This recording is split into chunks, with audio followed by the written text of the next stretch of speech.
Hi guys, this is gsno.com and I'm here with the review of the Apple iPhone SE 2020. Some people have been calling it the iPhone SE 2. So it was launched in April this year and you can get it for as low as $399. Luckily we have it in the product red version. There's also a black one and a white one. So it's got the body of the iPhone 8, it's got a singular camera, and at the same time it gets a brand new CPU, the powerful one, the Apple A13 from the iPhone 11 series. Okay, so it's time to start the review. Of course, I'm going to talk about the design first. It's got glass at the front, metal frame in between, and glass at the back side, and the bezels feel huge in 2020. They may have worked 3 or 4 years ago, but now they're a bit, well, dated. The measurements are exactly the same as the iPhone 8, and I mean exactly 148 grams, 4.7 inch in diagonal, 7.3 millimeters in thickness, and the same height and width. So once again, exactly the same. Now I would say that the phone feels slippery, but it's also easy to grip with all your hand if you have a bigger hand, as you can see me grasping it right here. It's obviously made of premium materials, but even though the back side looks cute in this red hue, the front side, well, these bezels are definitely not flattering. It's also got IP67 certification, which means it can take water dunking up to 1 meter and 30 minutes. Also resilient to dust. Now the screen you're seeing right here, it's a 4.7 inch IPS LCD with a resolution that also feels a bit dated, 1334 over 750 pixels. We're getting white color, oleophobic coating, true tone, but there's no 3D touch. It's been replaced by a similar mechanism with a taptic engine inside the handset. Now the viewing experience will be shown to you in a minute now, so we have typical test videos which we're going to show you right now. Okay, so that's one of the clips that we rely on when performing these tests. Let's go straight here. And impressions about the screen. Now, even though it's an IPS LCD, it's a quality IPS LCD. Although it's so small at 4.7 inches, I wouldn't exactly want to watch Netflix on it. Don't get me wrong, it's a bright screen, it's reasonably crisp, it's got a pretty set of wide view angles, and also I would have to say that the colors are quite vivid here and punchy for an IPS LCD. Of course, OLEDs are better. And believe it or not, the contrast wasn't bad, even in full sunlight. The pixels have an RGB stripes arrangement, and when it comes to the brightness, we achieved a level of 569 lux units, which is not half bad. These 569 lux units, it's actually a bit above the iPhone 8 which had 558. It goes past OnePlus 8 and iPhone 11, also Galaxy S20 Ultra if we're counting newer phones. It scores below the Xiaomi Mi 90 and the iPhone 6s, the older one, plus the OnePlus 6T. And believe it or not, is the exact equal in brightness of the iPhone 6. So there's that. If you're happy with a small screen and you can tolerate the bezels, you're definitely going to appreciate this display. Now on the CPU front, what we're dealing with here is a handset that has a powerful heart. It's the Apple A13 Bionic 7nm plus hexa-core quad-core GPU, 3 gigs of RAM, also 64, 128 or 256 gigabytes of storage. Now luckily the phone never suffered from lag, no matter what I threw at it. I actually have a game open in the background, Asphalt 9. Anyways, I did a lot of multitasking. I also did a lot of benchmarks and things worked out fine. Not one trace of lag was present here, thanks to the CPU. And we also have some benchmark results. Not many, but pretty self-explanatory. So in Antutu 8, we managed to score above the Galaxy Note 10, which is not bad, actually the Galaxy Note 10 Plus and the Galaxy Fold, but we score below the Samsung Galaxy S10 Lite and the iPhone 11 by about 50k points. This is Antutu 8. In Geekbench 5, things were better. In the single core test, we're placed second, and in the multi-core one, we're only beaten by the iPhone 11 series and OnePlus 8, so not that bad. When it comes to graphics, we're on the 39th spot, and here we're beating the Huawei P30 Pro at least, and also the LG G7 previous flagship, but there are several other phones above us, including the Galaxy S10e, Galaxy S10 Plus and OnePlus 6.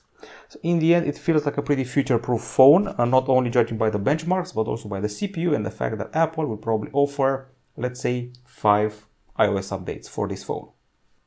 Okay, so we didn't forget about the temperature. This also is an important thing that we test here. So in benchmarks we achieve 35.5 degrees Celsius, which means there's no overheating, and in games 35.8 degrees Celsius, once again no trace of overheating. Okay, so far so great when it comes to the performance and brightness. Things will get a bit shabbier from now on. This small phone has a small battery, 1821 mAh, exactly the same as the iPhone 8 before it.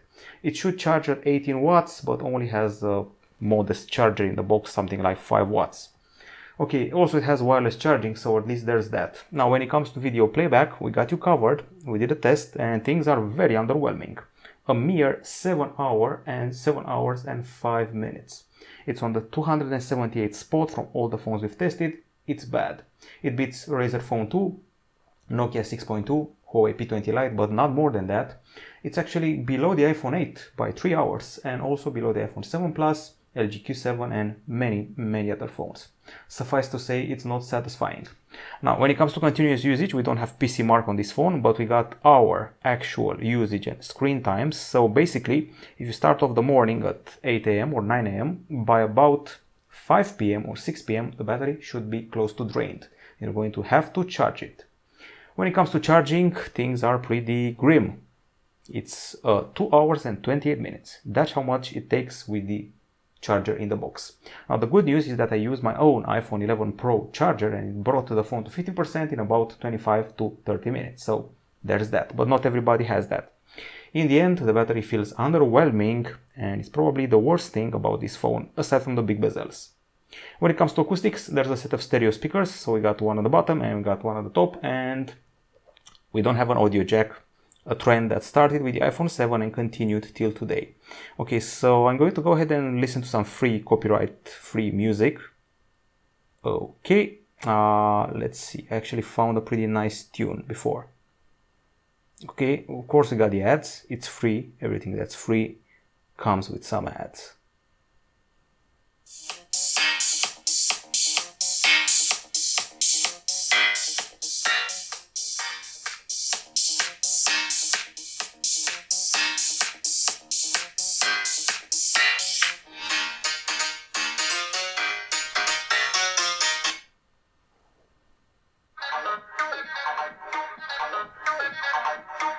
Okay, several impressions about this acoustic experience.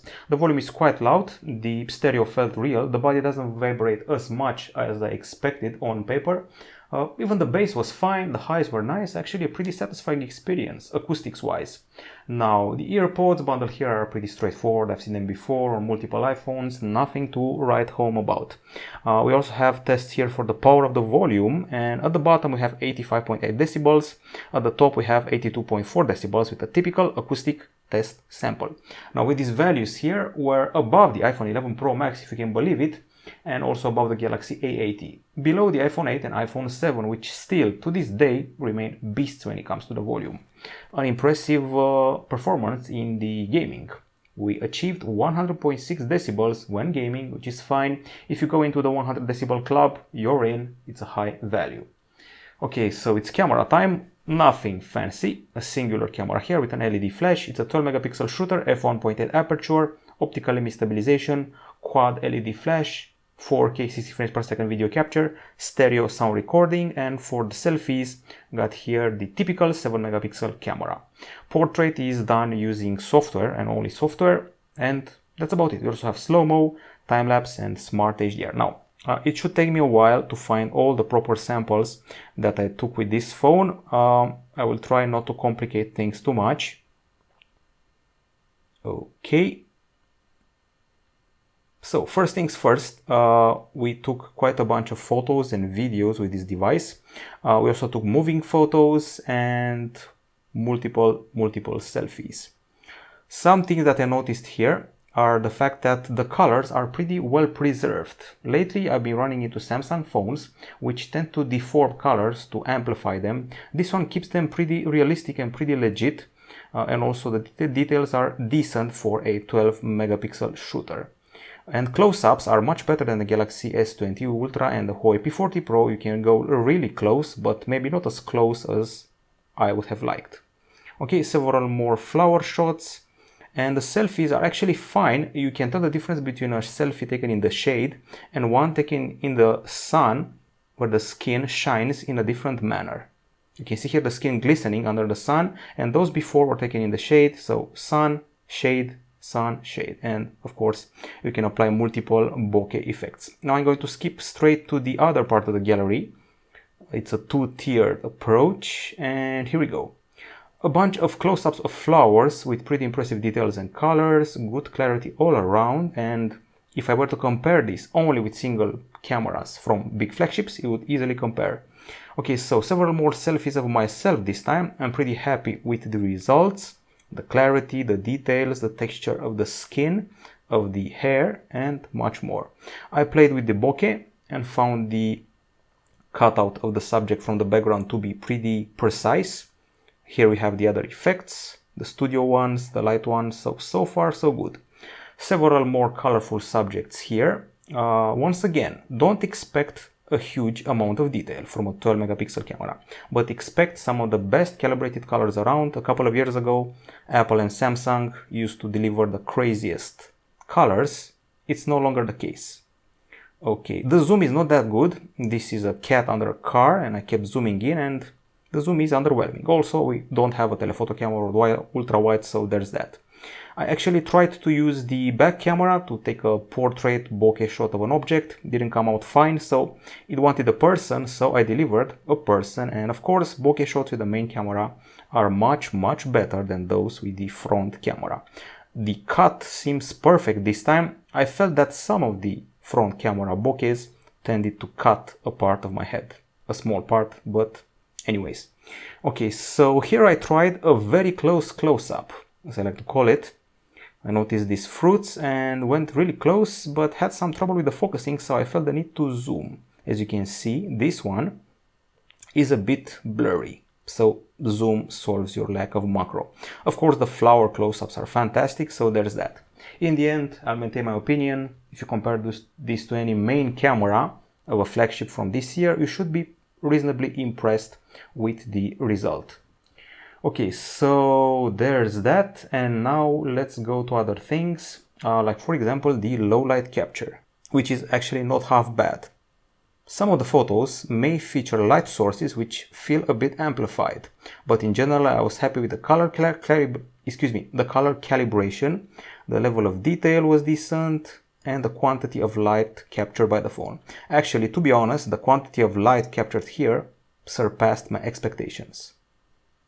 I would put this under not bad and above expectations. It's not a champion, it won't be remembered as the best of the best, but it handles itself quite well during low light conditions. I noticed that if you try to focus on close-ups in low light, things are not as fine. Okay, so now let's go to the videos. Let's see what we got here. Okay, so video capture. Let's see what we have. We have quite a few of these shots. We should also have some moving ones. This one is an example. So we're actually moving around at quite the speed, and the stabilization is fantastic. From such a small phone, which such small aspirations, didn't expect it. It feels like you're traveling on a special vehicle. You're not. That's how good the focus is. Okay, and selfie videos are quite fine. The sky may be a bit overblown, but the sun was there. Good enough for beginner vlogger, I would say. Okay, and some of these are actually better when the sun is not in the way. Excellent skin texture and that glisten I mentioned before, and of course you also have some with color. Now if you look at the background, you'll see a bit of damage in the white balance, and the sky is too white. If you're in the shade and there's sun beyond the tree line, you may notice a weirder white balance and a more limited dynamic range. The colors once again are satisfying, maybe more than some Samsung phones that I've seen recently. And the clarity is picture perfect. If you film in 4K at 60 frames per second, I definitely recommend you watch the result. You'll be blown away. Almost zero difference compared to my own iPhone 11 Pro. And I truly mean that, aside from the whole white thing in the background. And this is a test of the focus, close and far, and close and far, and things are once again impressive. I'm actually more impressed by the video than by the photos. Okay, we also have low light videos, which are a bit more moved. If you're moving around and filming at night, you'll be a bit underwhelmed. Things are a bit shakier, there's more vibration, but the light sources are okay. There's some reflection here and there, but the colors are correct. That's what I'm going to call it, correct colors, and a pretty okay focus. Although the details are rather poor if you look in the distance towards the tree line. We have more samples to show you, and in the end I was actually impressed by the camera, and I would put it on par with single cameras taken from mainstream flagships. That's it camera wise. Let's talk about other things. Okay, so on the connectivity front, we got a lightning port at the bottom, and we also have available, of course, there is a Wi-Fi dual band, there is Bluetooth 5.0, there's 4G LTE, there's GPS and NFC for payments, and of course, things are pretty loud and clear when it comes to phone calls. We also did a bunch of speed tests, and I don't want you to bore with them. I don't want to bore you with them. So let's maybe go straight to the screenshots and try to find them. So these are the tests I've taken with speed test. As you can see, pretty high in all areas. Wi-Fi 473 megapsecond in download, 24.9 megapsecond in upload, and 4G up to 187 megapsecond downloads and 47.6 megapsecond uploads. These are flagship values for sure. We're done with the connectivity. Now it's time to talk about iOS 13. It's actually iOS 13.4, which this phone debuted with. Now, for security's sake, we got the Touch ID button here. Just watch what happens if I press it with the wrong finger. Doesn't unlock, and I do this and it instantly unlocks, very fast, very accurate. I actually missed it from my own iPhone 7. Well, aside from that, we got a today view here where we can patch up your widgets and useful information. You can add them from here, and of course all the apps are placed on the home screens. If you swipe up, we got a control center where you got your useful features, and you can press them like this and activate your dark mode, night shift, true tone, etc. and more, of course customizable. Swipe down and you got your notification and lock screen, which have been combined together. And well, that's about it. There's Hey Siri. I said Hey Siri. Well, let's try that again. Hey Siri, when is the president's birthday? President's birthday occurred on Friday, the 5th of June, 2020. Well, actually this is Trump, so I didn't mention the president, so it could be any president. Anyways, took a while to hear it. I was maybe covering up the microphone. Anyways, and who keeps their assistant on a male voice? Well, aside from that, let's see what else we got here. The keyboard may feel a bit cramped right now, considering the current trends of big screens, but it's actually well spaced and it's got the whole swipe thing going for it, which helps you with input.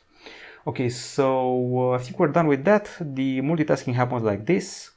A bunch of cards here, inspired by a good old WebOS back in the day. You got your dark mode, you got your Siri shortcuts as a separate app. It's here. Basically a bunch of programmable things which you can trigger in various apps.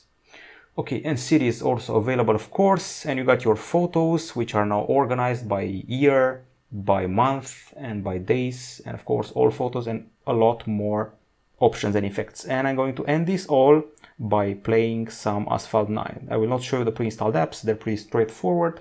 Okay, so as I play Asphalt 9 on this small screen, I'm going to actually talk to you about the pros and cons for buying or maybe skipping this phone. Okay, so we're dealing here with a handset that has a compact body. That's a pro. Another pro is the water resistance, the bright screen. It's got good speakers, believe me. Also a rather solid camera, good stabilization when filming, potent CPU, and basically you should get easily 5 years of updates. That's what I'm expecting from it, 5 years of iOS. And fast connectivity also doesn't hurt.